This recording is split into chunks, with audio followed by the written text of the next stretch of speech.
எல்லோருக்கும் வணக்கம். இந்த குட்டி பிள்ளைய பாருங்கள் எப்படி இருக்குன்னு. இதுக்கு அக்கம் பக்கம் என்ன இருக்குன்னு பாருங்கள். இது எவ்வளோ அழகாக, அது மண்டை எவ்வளோ பெருசு, கால் சின்ன, உடம்பு சின்ன.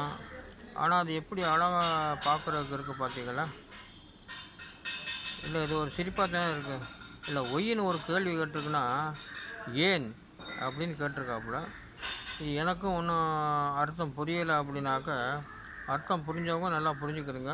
இருந்தாலும் இதையும் பார்த்து சந்தோஷப்பட்டு ஆதரவு தாருங்கள். மீண்டும் சந்திப்போம். ஏன்னு ஒரு கேள்வி வந்திருக்கு.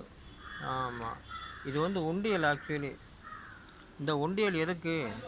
பணம் சேர்க்குறதுக்கு. ஆமாம், பணம் கொஞ்சம் கூட சேர்ந்துட்டா நம்ம அதை ஏதோ ஒரு டெபாசிட்லேயோ, ஏதோ ஒரு வைப்பு தொகை அல்லது ஒரு காரியம், நல்ல காரியங்களை செய்து கொள்ளலாம். அதுக்கு தான் இந்த மாதிரி உண்டியல் வச்சுருக்காங்கன்னா, அந்த உண்டியல் இங்கே பாருங்கள் எப்படி இருக்குன்னு. ஓட்டை இருக்குங்க, இந்தா இருக்குது. இதே காசு போடுறதுக்கு.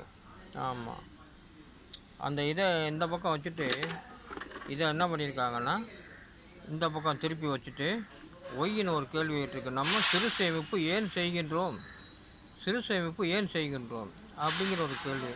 சிறு சேமிப்புங்கிறது எல்லாருக்கும் முக்கியம். அந்த சிறு சேமிப்பில் நம்ம எவ்வளவோ காரியங்கள் நடத்தி கொள்ளலாம் அப்படின்னு எனக்கு தெரியுது, என்னுடைய அனுபவம் சொல்லுது. அதே மாதிரி நாமும் சிறு சேமிப்பு செய்து நிச்சயமாக ஏதாவது ஒரு காரியங்களுக்கு மொத்தமாக பயன்படுத்தி கொள்வோம் என்று இத்துடன் இதை முடித்துக் கொள்கிறேன். மீண்டும் சந்திப்போம்.